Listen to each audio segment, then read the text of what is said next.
Turkish air defenses, Turkish drones, Turkish aircraft, and Turkish soldiers operating from Syrian bases. Suddenly, every Israeli mission becomes more complicated. Israel would no longer simply be dealing with the weakened Syrian military. Its aircraft could potentially be operating near the forces of a NATO country, and one mistake could escalate very quickly. Imagine Israel attacks a Syrian military facility and Turkish soldiers are killed. Turkey retaliates. Israel responds.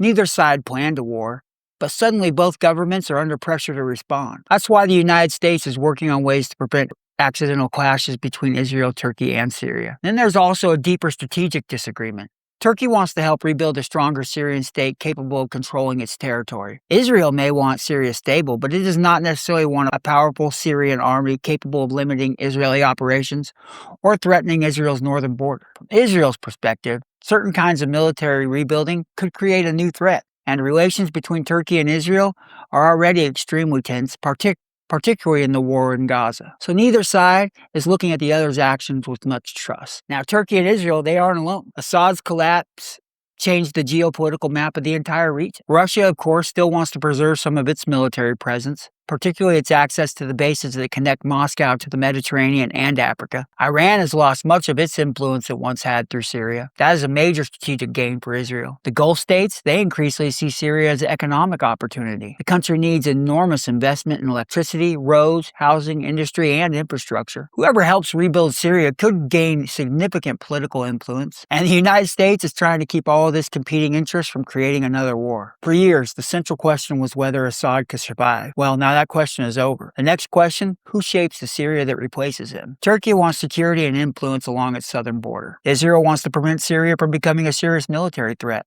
Russia wants to preserve whatever influence it. The Gulf states see economic opportunity,